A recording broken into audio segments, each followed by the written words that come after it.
अंकिता भंडारी हत्याकांड के सीबीआई जांच की मांग पर अब दिन प्रतिदिन जनता का आक्रोश बढ़ता जा रहा है। जहां एक तरफ मुख्य विपक्षी दल कांग्रेस लगातार धामी सरकार का घेराव कर रही है, तो अब अन्य स्थानीय दलों ने भी सरकार के खिलाफ मोर्चा खोल दिया है। अंकिता भंडारी न्याय महारैली निकाली गई, जिसमें कांग्रेस पार्टी के अलावा उत्तराखंड क्रांति दल, स्वराज सेवा दल और उत्तराखंड स्वाभिमान मोर्चा ने भी संयुक्त रूप मुख्यमंत्री आवास कूच किया। कांग्रेस की प्रदेश अध्यक्ष ज्योति रौतेला ने कहा कि जनता के मन में सवाल है कि वीआईपी जिसे बचाने की, क्या वो वीआईपी दुष्यंत गौतम है जिसे बचाने की कोशिश भाजपा सरकार कर रही है।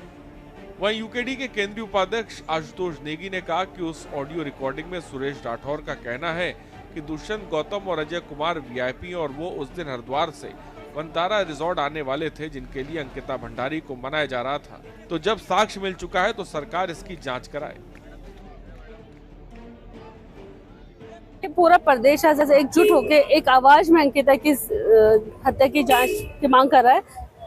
जब से अंकिता का जजमेंट आया था तो सब लोगों के मन में एक सवाल था कि ये आधा अधूरा जजमेंट है, क्योंकि वीआईपी कौन है, रातों रात बुलडोजर क्यों चला, इसके बारे में कोई बात नहीं हुई थी। ये जो सुबोध उनियाल हैं जो सरकार का बचाव करने के लिए प्रेस में आए थे, एक तो मैं समझता हूँ कि वो अपने को शायद अधिवक्ता भी बताते हैं। एक बड़ा प्रश्न चिन्ह है कि एक अधिवक्ता कैसे इतनी हल्की बात कह सकता है कि जनता साक्ष्य लाके दे। साक्ष्य संकलन हमेशा पुलिस का काम होता है। मालूम है कि काफी समय से प्रदेश का शांतिपूर्ण माहौल खराब करने का प्रयास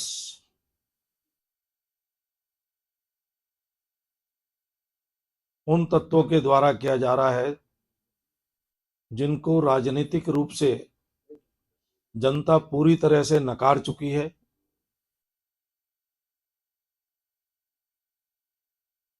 वो हमारी बेटी अंकिता का नाम लेकर के अपनी स्वार्थ सिद्धि करना चाहते हैं। मैं समझता हूं कि आज बेटी अंकिता की आत्मा भी इनको श्राप दे रही होगी कि किस प्रकार से उसका नाम लेकर के ये अपनी राजनीति सिद्ध करने की कोशिश कर रहे हैं। इन्वेस्टिगेशन में किसी भी प्रभावी व्यक्ति को बचाने का कोई प्रयास नहीं किया गया, क्लियर कट मेंशन है, वन थिंग। दूसरा, उन्होंने ये माना कि इस दौरान एसआईटी ने जो काम किया है, क्योंकि 1.5 से 2 महीने का टाइम हो चुका था वो फाइनल वर्डिक्ट के दौरान, ये माना कि विवेचना एकदम सही दिशा में है। एक सही ऑफिसरों का ग्रुप इस विवेचना को सही दिशा में लेके जा रहा है। प्रदेश में नए साल की शुरुआत के साथ भाजपा को घेरते हुए जनता के मुद्दों के साथ अंकिता भंडारी हत्याकांड अब सरकार के लिए बड़ी टेंशन बन चुका है।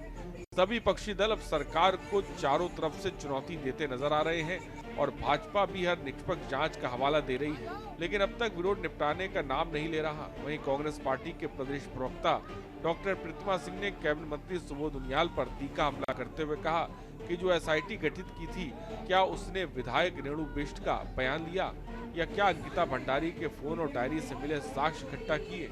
और दूसरी तरफ सरकार कहती है कि हमने इस मामले को निष्पक्ष जांच की। देखिए, मैंने अभी कहा आपसे, बड़ा बचकाना और धिक्कारने वाला बयान है ये। पूछना चाहती हूँ मैं सुबोध उनियाल जी से, उन्होंने जो एसआईटी गठित की थी, क्या उस एसआईटी ने रेणु बिष्ट का स्टेटमेंट लिया? क्या उस एसआईटी ने अंकिता भंडारी के मित्र का स्टेटमेंट लिया? क्या उस एसआईटी ने अंकिता भंडारी के फोन में जो बातें मिली, उसकी डायरी में जो बातें मिली, उसका संज्ञान लिया? देखिए, मामला जग जाहिर है।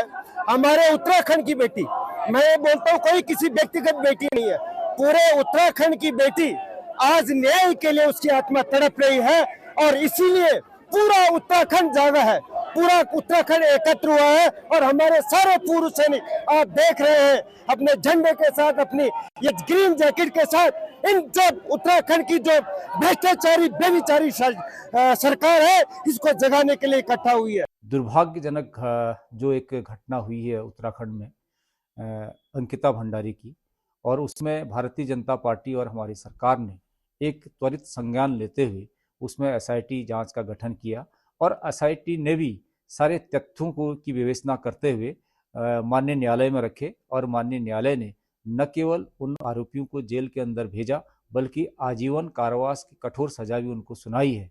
और जब मुख्य आरोपी थे उनको सजा मिल चुकी है तो फिर हम समझते हैं कि कांग्रेस इसमें जो सीबीआई की जांच है उसको क्यों कर रही है, हमारी समझ से परे है। कुल मिलाकर अंकिता भंडारी हत्याकांड पर एक बार फिर सुर्खियों में है कि भंडारी हत्याकांड की सीबीआई जांच की मांग पर अब दिन प्रतिदिन जनता का आक्रोश बढ़ता जा रहा है। जहां एक तरफ मुख्य विपक्षी दल कांग्रेस लगातार धामी सरकार का घेराव कर रही है, तो अब अन्य स्थानीय दलों ने भी सरकार के खिलाफ मोर्चा खोल दिया है। इसके चलते बीते रविवार राजधानी देहरादून में अंकिता भंडारी न्याय यात्रा के रूप में महारैली निकाली गई। इसमें कांग्रेस पार्टी के अलावा उत्तराखंड क्रांति दल, स्वराज सेवा दल और उत्तराखंड स्वाभिमान मोर्चा ने भी संयुक्त रूप मुख्यमंत्री आवास कूच किया। इस दौरान सैकड़ों की संख्या में लोग अंकिता भंडारी के समर्थन में देहरादून के सड़कों पर उतरे और मुख्यमंत्री आवास की ओर बढ़े। आंदोलनकारियों ने भाजपा के प्रदेश प्रभारी दुष्यंत कुमार गौतम का पुतला भी दहन किया। विपक्ष का कहना है कि जनता के मन में सवाल है, वो वीआईपी दुष्यंत गौतम है, इसे बचाने की कोशिश भाजपा सरकार कर रही है। सामाजिक और विपक्षी राजनीतिक दलों के लोगों ने कहा कि सरकार शुरुआत से ही वीआईपी को बचाने का प्रयास कर रही है। ऐसे में इस मामले की पूरी तरह से सीबीआई जांच होनी चाहिए। ऐसे में सरकार हर जांच करने का वादा तो कर रही है, सत्य और ठोस सबूत की मांग हो रही है, तभी सीबीआई जांच को सही माना जा रहा है।